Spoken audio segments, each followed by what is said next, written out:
¿Por qué seremos más pobres que nuestros padres?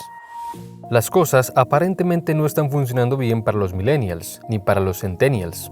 En los años 50, nuestros abuelos a la edad de 30 años ya estaban casados, tenían de 3 hijos para arriba, habían comprado una casa y tenían trabajos que, sin ser altamente calificados, eran tan bien pagos que con un salario se podía sostener a toda una familia. Y si eran de clase media en los Estados Unidos, hasta 2 automóviles tenían, uno para que el padre de familia fuera a trabajar y otro para que la madre se encargara de transportar a los niños y hacer las compras, cosas del sueño americano. Y si eran de familias más avanzadas, la madre también tenía un trabajo, y con 2 ingresos podían tener un estilo de vida muy acomodado. Esta generación también vivió algo que nunca se repetirá. Era normal que con un solo salario una familia pudiera pagar el crédito para su casa en 10 años o menos, y por eso es que si padre y madre trabajaban, era relativamente fácil tener 2 o más propiedades a los 40 años, o una casa multifamiliar con 2 o 3 pisos, que podían rentar para obtener ingresos extra. Pero no solo eso, nuestros abuelos en muchos países latinoamericanos fueron los primeros en disfrutar de algo que los millennials y los que vienen después posiblemente no puedan disfrutar: una pensión. Por 30 o 35 años de trabajo podían tener un ingreso equivalente al 75% de lo que ganaron en sus últimos años de vida laboral para el resto de sus días, lo cual quiere decir que si comenzaron a trabajar a los 20, a los 50 o 55 años ya estaban pensionados. Si a esto le sumamos las rentas que obtenían de las propiedades que adquirieron, es normal que cuando creciéramos creyéramos que nuestros abuelos, o por lo menos muchos de ellos, eran los del dinero.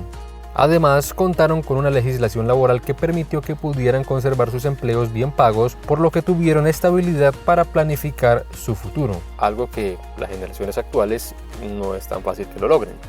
Recuerden que nuestros abuelos tuvieron hijos, que harían parte de los llamados baby boomers y la generación X. Mientras crecían, nuestros abuelos se dieron cuenta que a los que mejor les iba de su generación, en términos de ingresos, era aquellos que estudiaron algo más que el bachillerato o la secundaria. Por eso para ellos era fundamental que sus hijos estudiaran bachilleratos en colegios industriales o en institutos técnicos e industriales, y los que tenían mejores ingresos pudieron pagarles carreras universitarias, carreras que eran mucho más económicas de los que a nuestra generación le tocó pagar. Aunque los boomers y los X nacerían con mejores perspectivas, mientras crecían ocurrirían 2 cosas fundamentales que comenzarían a cambiar el juego para las generaciones que vendrían: el ascenso de los países asiáticos como plataforma de manufacturas de bajo costo, que necesitaría de la liberalización que se consolidaría en los años 80 con Ronald Reagan y Margaret Thatcher. Esta situación incrementó la competencia entre países, que dicho sea de paso nos traería un desarrollo tecnológico sin precedentes, y en ese proceso los grandes capitales vieron que era más barato, o sea más rentable, producir en países asiáticos donde los salarios eran mucho más bajos y la población era más abundante. El resultado es que una parte importante de las grandes empresas industriales comenzaron a trasladar las fábricas, justo en el momento en que nuestros abuelos se comenzarían a jubilar y sus hijos, o sea nuestros padres y tíos, estaban ya en el mercado laboral, conservando aún muchas de las condiciones que tenían sus padres, que en muchos casos les permitía crear pequeños negocios o reubicarse en otras industrias y sectores económicos. Esto tuvo otro efecto. Producto de la liberalización, los ingresos de los más acaudalados crecerían mucho más rápido que los del resto de la población, y nuestros padres comenzaron a sentir el golpe. Debido a que el costo de vida crecía de forma acelerada, un salario ya no era suficiente, y fue cuando se popularizó el hecho de que nuestras madres también tuvieran que trabajar, llevando a que tuvieran menos hijos. Con 2 salarios, una familia podía permitirse llevar una vida cómoda, accediendo a algunos o varios de los avances tecnológicos de los años 80. Con la vivienda pasó algo interesante.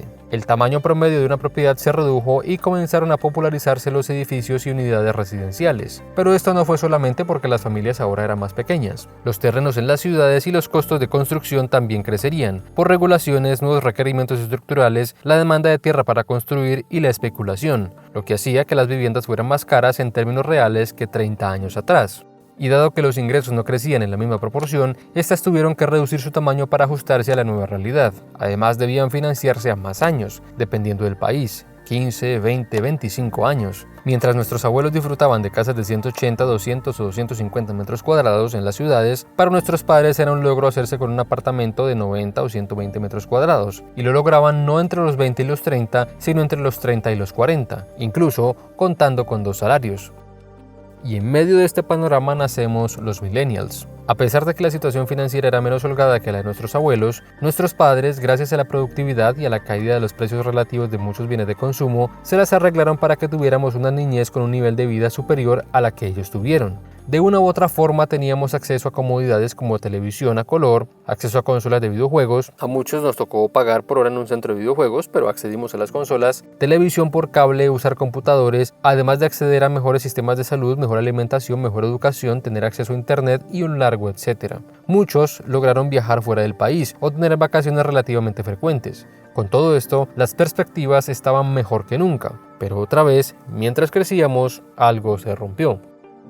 Entre finales de los 80 y mediados de los 90 llegan a Latinoamérica con fuerza las campañas de apertura económica. Y no vamos a entrar en detalles de que si fueron buenas o malas, en este video no nos corresponde analizarlo, y estas nuevamente tuvieron dos efectos muy fuertes. Primero, una nueva ola de cierre de fábricas y deslocalización de trabajos, y un incremento del peso en el sector servicios como proporción de nuestras economías. Con esto, en nuestro entorno nos incentivarían a que estudiáramos carreras en el sector servicios, ya que eran las que podían darnos mayor seguridad con grandes comillas, y porque muchos vieron como médicos, abogados, administradores, contadores y financieros comenzaron a ganar más dinero que el promedio de los trabajadores, incrementando la competencia entre universidades para quedarse con los estudiantes, lo que les obligaba a mejorar sus infraestructuras y contratar a mejores profesionales para que dieran clase. Y esto derivó en que el costo de la educación universitaria subiera de forma acelerada, y que a pesar de todo, nuestros padres decidieran ahorrar o endeudarse para mandarnos a ella, lo que derivaría en un incremento de la oferta de trabajadores calificados. Y mientras esto ocurría, políticos y grandes empresarios locales se daban cuenta de que estaban perdiendo competitividad, ya que Asia ahora no solo tenía trabajadores relativamente baratos y mucho mejor formados en procesos industriales y en investigación y desarrollo, algo que en Latinoamérica pues como que poco la verdad, y llegaron a la conclusión de que la mejor forma de volver competitivos a los países era reducir los salarios, para atraer inversiones en los sectores mineros y de servicios a través de la llamada flexibilización laboral. Gradualmente veríamos cómo los contratos a término indefinido desaparecerían y se popularizarían los contratos a término fijo de un año o menos, y los llamados contratos por prestación de servicios. Nuevamente no vamos a discutir si esto fue bueno o malo, o de exponer una línea de pensamiento para justificar o condenar lo que ocurrió, porque no es el objetivo de este video, pero lo que sí es cierto es que respondieron a cuestiones de mercado. Y aquí está la explicación de por qué los millennials y los centennials como generación no tenemos tan buenas perspectivas hacia el futuro, especialmente para nuestra vejez. Compramos la idea de nuestros padres de estudiar ciertas carreras porque tendríamos un futuro estable. Algunos por sí mismos decidieron endeudarse para estudiar en las mejores universidades, y solamente basta con preguntarle a los americanos cuál es el serio problema de deuda estudiantil que tienen. De pronto, tenemos sobreoferta de profesionales formados en estas carreras. ¿Y qué pasa cuando hay demasiada oferta? Correcto, los precios comienzan a caer. ¿Y qué pasa cuando por el objetivo de ser competitivos, nuestros políticos decidieron aligerar la carga salarial? Correcto, nuestro poder adquisitivo en términos reales cae. Y ojo, es cierto que nuestra generación puede acceder a comodidades que nunca nos hubiéramos imaginado y que podemos pagar por ellas. Por ejemplo, un teléfono móvil con acceso a internet, televisores con pantallas enormes para ver Netflix. Cierto, ¿verdad que ya no vemos Netflix? O el que viajar dentro y fuera del país ahora sea más barato. Bueno, eso dicen. Ahora no solo el costo de vida es más alto, sino que nuestros salarios, sin tener en cuenta la inflación, no están creciendo al ritmo del incremento del costo de vida. Y aquí también hago un paréntesis. Esto podría no aplicarte si vienes de una familia que ya hizo mucho dinero o que está bien conectada con la política, especialmente en Latinoamérica. Capitalismo de amiguetes, que llaman. Y otra cosa, ¿cómo pueden los más jóvenes adquirir experiencias si los contratan por 6 meses o menos? ¿Cómo pueden comprometerse con una empresa si saben que o la empresa cierra o los despiden después del año? Sí, es cierto que hay muchos que no se comprometen porque no les da la gana y prefieren saltar de trabajo en trabajo, y otros que prefieren la autonomía y la flexibilidad de elegir tareas a costa de menos salario. Lo cierto es que cómo pueden planificar comprar una casa, organizarse y tener hijos si existe la incertidumbre de que no vas a tener un trabajo estable. Y ahora miremos el crecimiento del precio de la vivienda en términos reales versus el crecimiento de los salarios. Ya ven por qué para muchos de nuestra generación la mejor forma de tener una casa propia será heredarla. Cuiden a sus papás y a sus abuelos. Y los que se aventuran a comprar o se conforman con lofts de 30 a 40 metros cuadrados que los promotores venden como la mejor experiencia para vivir del millennial independiente, o se endeudan por 20 o 30 años para una casa o apartamento de 70 metros cuadrados. Y de hecho, es probable que cambien la regulación para comprarla a 40 años. Y se me olvidaba. Somos la única generación que en 15 años ha sufrido 2 recesiones económicas, la del 2008 y la del bicho, y parece que se viene otra que será tan grave como la del 2008. Con todo este panorama es entendible porque como generación seremos más pobres que nuestros padres. Pero no basta solo con exponer el panorama. ¿Qué podemos hacer para solucionarlo? Internet nos ha abierto una posibilidad enorme para formarnos en habilidades que sean específicas y especiales. La única forma de cobrar más por nuestro trabajo es hacer algo que muy poca gente hace o que la mayoría no quiere hacer, pero que tiene una gran importancia para la sociedad en la que vivimos. Siempre ha sido así. Si elegiste carreras como medicina o derecho y puedes pagar, no te queda otra que invertir en desarrollar habilidades muy específicas. Por ejemplo, ser médico cirujano especialista en cerebro o ser abogado experto en temas tributarios aplicados a la forma como operan las empresas tecnológicas.